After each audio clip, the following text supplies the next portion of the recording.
you guys, and welcome to Kel's Gone Bush, the podcast, where I'm bringing you the craziest stories, characters, and places from down under. Today's episode is a mix of all three.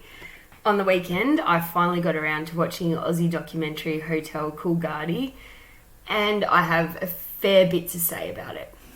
So, Coolgardie itself is a remote Western Australian town around 500 k's east of Perth and around 50 k's west of Kalgoorlie, which is one of the biggest mining towns, if not the biggest mining town, gold mining town, in Australia. Kalgoorlie is known for its skimpy barmaids. I did a 2-week stint there years and years and years ago. And Coolgardie apparently does have them now. I did a bit of digging around about that, and I will cover that later in this episode. But this particular film or documentary was about 2 backpackers from Finland who had lost or been robbed in Bali and needed to make a bit of money so they could keep traveling. So an agency in Perth sent them to the Denver Hotel in Coolgardie. And yeah, it is a very, very remote town. There's not a lot of people in the town, and the blokes that drink there are definitely hardworking and hard drinking people, but that's not even where it even all begins. So the girls, and spoiler alert, go and watch the doco before you listen to this if you don't want to have the spoilers, because I am going to cover most of the documentary in this episode. So it all starts off opening up with a hotel in the middle of this dusty mining town, and they are, telling us about how they get the backpackers in, and they come for 3 months and then they leave again and new girls come in. And that's pretty much how skimpies work, except usually skimpies do 2 to 4 weeks and then they get swapped around. But yeah, these backpackers, and this isn't an unusual thing. There's a lot of roadhouses in the Outback that have backpackers contracted to work there. I remember driving through the Northern Territory and South Australian Outback, and there's a lot of Irish backpackers working in the roadhouses and pubs there. So it's a thing, and usually you don't hear too many horror stories. However, you need to have a thick skin at the best of times working in these places. The Denver Hotel, back then when this bloke owned it, the bloke that's the manager in the documentary, is a fucking shithole. And yeah, it was just pretty horrible. I've never ever, I've seen a lot of shit working in Outback pubs and all of that sort of stuff, but I've never ever, and I've worked for some fucking assholes, and I've never heard anyone speak to their staff the way the bloke that used to own this pub spoke to these girls on this doco. It was disgusting. So it starts out with him putting a sign out the front going, "New girls tonight," and they had some English backpackers that were leaving that week. So they basically need to get the new girls in, blah, blah, blah. We cut to Perth, where the 2 Finnish girls, or Finnish? Fuck, I'm terrible. Anyway, the girls from Finland, they came into this job agency and they got told that they were going to, would you like to go to this pub? You're there for 3 months, you got accommodation, and you'll save a lot of money because there's absolutely bugger all to do unless you go to Kalgoorlie. And they're like, yeah, cool, no worries. So they get on the train, and they basically should have just stayed on the train until it landed in Kalgoorlie, but no, they got off in Coolgardie, and they get picked up by this pig of a man whose name was, Pete Coffee. So Pete picks these girls up, and by the way, the 2 girls, Lina and Steph, or Stephie, depending on which article you're reading or who's talking to them at the pub, he picks these 2 girls up from the train station where they're already wondering where the fuck they've just landed. And he seems all right when he picks them up. He's jovial, he gives them a bit of a rundown. He's a bit of a sharpshooter, but he seems all right, No problems with him at that point. Fast forward about 10 minutes later, not even that, and this guy, so he's got the girls in there. Sorry, I'm going to have to backtrack a little bit. So the girls get there and they meet the English bar girls that are finishing up their 3 months, And then they go to their accommodation, blah, blah, blah. And then he has one girl train with one of the English girls one night and the other girl train another night. And then those two English girls end up staying on for a week, and so they're on the other side of the bar, and these two Finnish girls are now behind the bar, and it's their turn. Well, it was just awful. So this guy Pete is on the other side of the bar with all of these locals, and they're just a bunch of either miners or blokes that have gone to that town and never gone home. There was one guy that didn't have teeth that was going on about how he was from Sydney and King's Cross, and he'd been stabbed, and he'd stabbed this guy, and he lost his teeth, but you should have seen what the other guy came out looking like one of those ones. So it was one of those pubs, and it to me was just like most mining towns I've ever been to, where the blokes have just done a really long, hard day's work, and they're in the pub, and they get a bit, depending on who you're talking to, you can have some jerks, because let's face it, they're spending 6 weeks in a mine pit, no women around, all their families at home.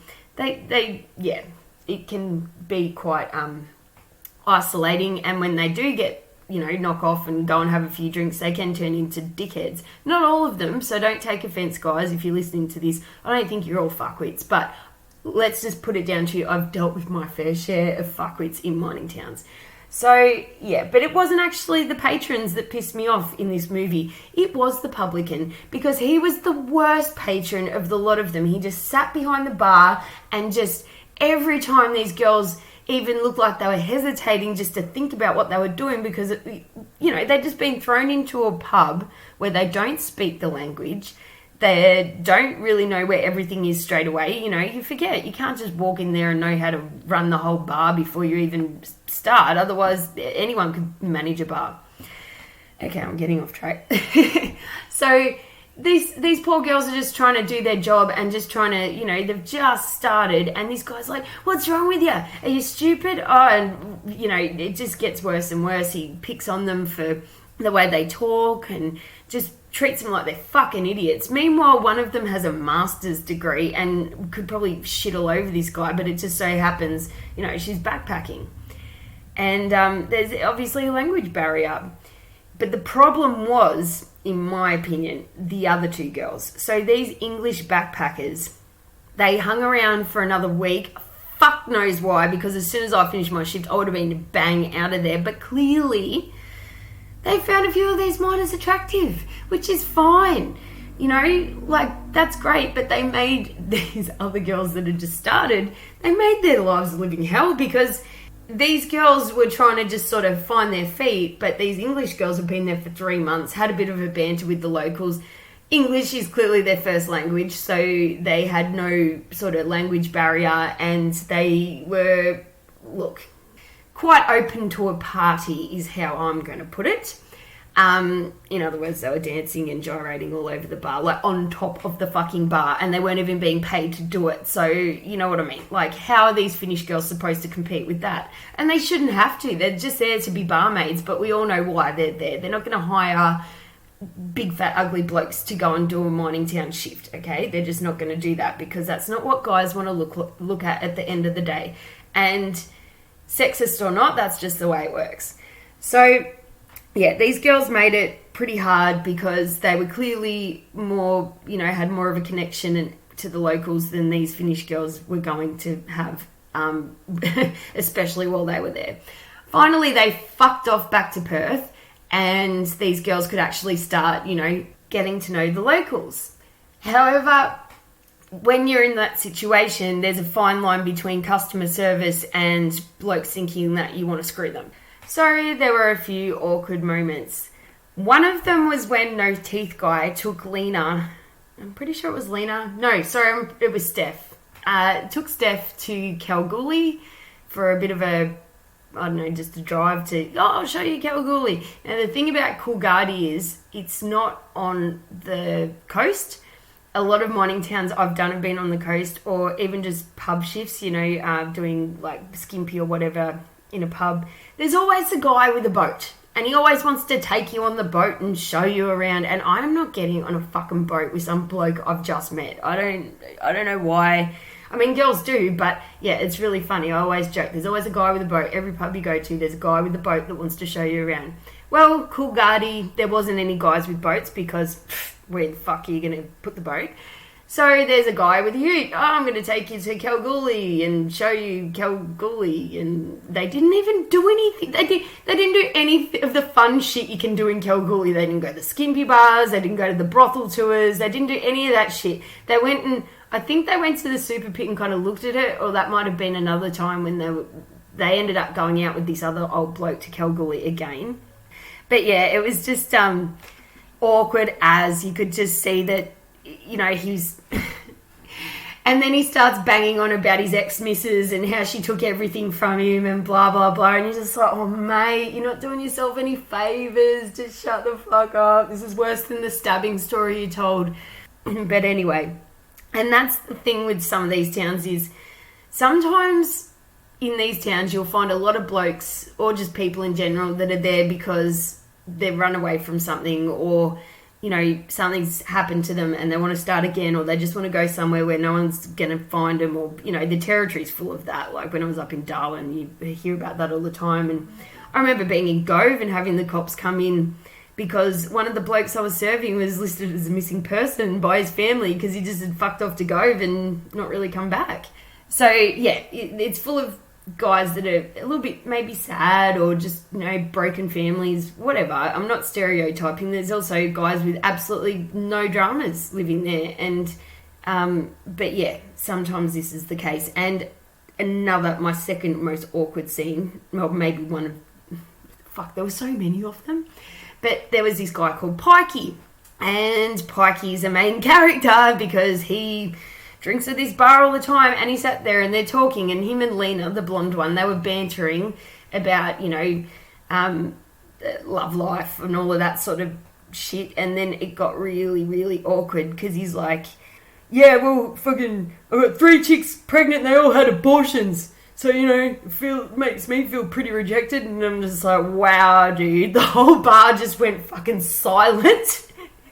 And the whole mood just went completely like, oh, it was awful. It was just like, way to kill the fucking mood, mate. Like, I get that would be very traumatic. And of course you would feel rejected. But yeah, it was a very awkward moment. Even just to watch, I was like getting secondhand embarrassment or just secondhand awkwardness from the whole situation. Anyway, later on in that film, Pikey, the rejected guy, is just somehow breaks into the girls' accommodation, and by this stage they'd been talked into going on a camping trip with these blokes, and luckily for them they had a backpacker mate come like the night before or something just to visit, and that totally, like, the other bloke's nose was out of joint big time because he thought he was going to take these girls camping, and he was so after Lina, the blonde one, that he thought he was going to score with her. No worries. But then this backpacker guy, who, by the way, is pretty fucking good looking and fit, and he comes along, and yeah, the other guys are like, shit. But they went camping, they had a shitload to drink, and Lina ended up in the back of the car with the old mate that had been trying on her from day one. So he finally got what he wanted. However, when they got back, Lina was mortified because she was just so drunk. And that just throws up another set of fucking issues to talk about, but I'm not going to go down that road today. Anyway, she gets back and she's got diabetes. I think it was diabetes. Anyway, she's not well. And she ends up getting really sick from the camping trip, so she can no longer work. So Steffi's in the bar by herself. Lina goes up to her accommodation, and there's Pikey lying on the couch, snoring away. And Pikey is not a small bloke. He's a big boy. And anyway, Lina finally is like, Pikey, you can't stay here. And he wakes up, he's like, and then I'll let you guys watch it, but he basically tries to put it on her, and he's obviously drunk. Like, he's obviously passed out up there drunk. I don't know how he got up there, but he did. And I'm so glad that this was a documentary and there were camera crews there, because what happened next was just frightening. He got really aggressive with Lina when she said she wanted to go to bed, to the point he looked like he was about to follow her up there. He did start following her up to her room, and yeah, he was just abusing her, and I would have been shitting myself if I was there on my own with this bloke. And that's why I'm saying I'm so glad that the cameras were there. And some people are trying to say that the director of this film exaggerated things, or made them out to look like rednecks, or made them out to look a certain way. And how the fuck do you orchestrate that? I'm pretty sure that was exactly how it went down, and it would have been really, really bad if they hadn't have been there. So, yeah. Anyway, Lina ends up in hospital with, really bad, she has these really bad welts on her foot, and she's really, really sick. She ends up in hospital, and so it's up to Steffi to work on her own. And look, these girls haven't been the big, look at me, yeah, boys, no worries. That's just not them. And it's also, there's a language barrier. So the whole banter and the jokes and stuff, it's really, if you're from another country and you listen to any of my podcasts, you probably don't know half of the shit that I'm talking about when I, use an Aussie term or slang or whatever. So how the hell are these girls supposed to know? It's hard enough when you know the banter and you're just not in the fucking mood for these guys. But when you're not even, that's not even your language. Like, I couldn't go to Finland and just banter with the Finnish guys. I wouldn't know what the fuck they were talking about. I wouldn't even understand them anyway, let alone the banter. So, yeah, they're not impressed. The publican's not impressed, but he's just a pig of a thing anyway. And yeah, Lina ends up in hospital, and then Steffi's up in her accommodation, and they've still got a fair bit to go to finish their 3 months. And this bloke comes up, and he's like, it wasn't the manager that I hate, it was another guy, and he wasn't too bad, but he was pretty. He's like, sorry, I have to be the one to bring you the bad news, but yeah, look, it's just not working out, mate. You're just not what we want behind the bar. It's just not working. And it was just so horrible the way he just... it's all your fault this isn't working. It's got nothing to do with the fact that we're fucking pigs and we treat you like shit, It's all your fault because you just don't connect with us. And, yeah, so poor Steffi, she ends up getting a lift to Kalgoorlie to the hospital by this old bloke, the only guy that actually really was looking out for them and didn't seem to have any sexual interest. But then again, I'm sure he wouldn't have said no. But he was an old bloke called the can man, and he was the can man. He used to collect cans, and I think he did a bit of maintenance around the pub, and he'd always bring these girls a present every shift. He'd bring them like a bottle of, like that cowboy alcohol or cowgirl shot alcohol or some chocolates or whatever, and he did take them to Kalgoorlie at one point. And yeah, as I said, I got a bit mixed up of who took them to the super pit, but I'm pretty sure it was a can man. So in the end, the only person that was really, really kind to these girls was this bloke, and he took Steffi to see Lina before Steffi went back to Perth. And yeah, that was kind of the end of the film, and sadly the can man has passed away since. He was pretty old. He looked pretty old and pretty ill, but he was a lovely guy. Yeah, so Steffi goes back to Perth, Lina goes back to Finland, and she is now 50% blind in one eye, and I think all the way blind in the other eye, and that was from the camping trip. So yeah, needless to say, she has no fond memories. I think Steffi said if she could give Coolgardie any stars, she wouldn't give them any stars, but she would give the can man 5 stars, so that was lovely. Yeah, so that was what I basically took from Hotel Coolgardie, and, the reviews, especially from people from that town, are very... yeah, there's some people that are like, that is spot on. That's, a great portrayal of what it's like out here. And other people are like, they portrayed it to be something it's not. And I reckon it's sort of a little bit of both. I think that to make a film, you have to put the most exciting bits in there. So you're not going to, just do the bits where they're sitting around the bar and not talking. But as far as being thrown into a pub and being expected to know where everything is and all of that sort of stuff within a day is pretty standard when you are working like in all different pubs. And when I was a skimpy, that's what I did. I used to go to mining towns, or I'd go to different pubs in a town and have to kind of know what was going on and, you know, the customers and all of that. And it's not as easy as it looks, you know, and you have to put up with a fair bit of shit and prove yourself, because these guys, they get different girls coming all the time, and yeah, they just test you, put it that way. So I think it's fair to say that is probably exactly how it was. What you see on that screen is probably what you get, and that's from someone that's been to those sort of places a lot.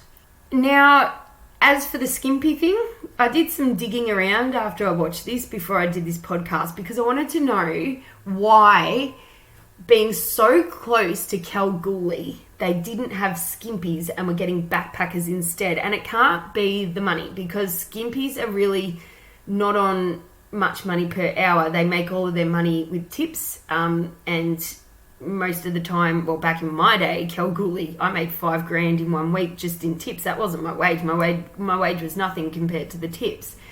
However, I've been told, when I did put out my feelers to find out what was going on, did Coolgardie ever have skimpies, and did they get scrapped because this guy's such a prick? Because I can't imagine any of the girls I know wanting to work for him and putting up with that shit. They would have probably grabbed their stiletto and stabbed him in the eye, if they were allowed to wear stilettos behind the bar, which weren't. So, you know. But yeah, if it had been any of the chicks I know that work over in WA in mining towns, holy shit, that guy wouldn't even have a job anymore. He would have ran away and left town. So yeah, I'm like, why don't they have skimpies? And I put the feelers out, and yeah, they do have skimpies now, I have been told. Mixed reviews in my inbox. Some girls say that the money's really good and they get treated really well in that pub, and other girls say that the locals won't go in there because the manager there is an absolute dragon. And yeah, so I don't know. I haven't been there, and yeah, it just really depends on who you talk to, and everybody has a different experience. But yeah, I couldn't figure out why they were using backpackers so when they were so close to Kalgoorlie, and they could have got people from Kalgoorlie, you know, coming for a drive out there, or vice versa, because that's what they do.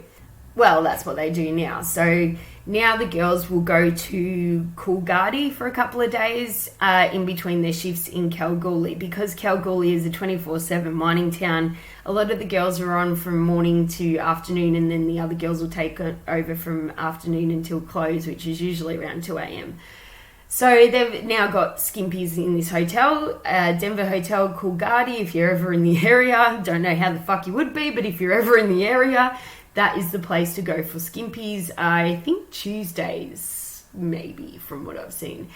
Yeah, so that was Hotel Coolgardie. Definitely check it out. And please don't judge all of Australia on that one pub. However, I must say, people are saying, oh, you know, that's not a good portrayal of, you know, that's just one pub in the Outback, blah, blah, blah. You know what, motherfuckers? Everybody acts like an absolute dick when they're drunk. It's just that out there they could get away with it because the publican was a dick, so he wasn't going to kick them out. You know, you go to any pub in Sydney or Melbourne or Adelaide or fucking Gold Coast, Jesus Christ, Gold Coast. Now that's hectic, and you're going to cop shit no matter where you go. They're pubs. Blokes are drinking. You're half naked. That's what happens.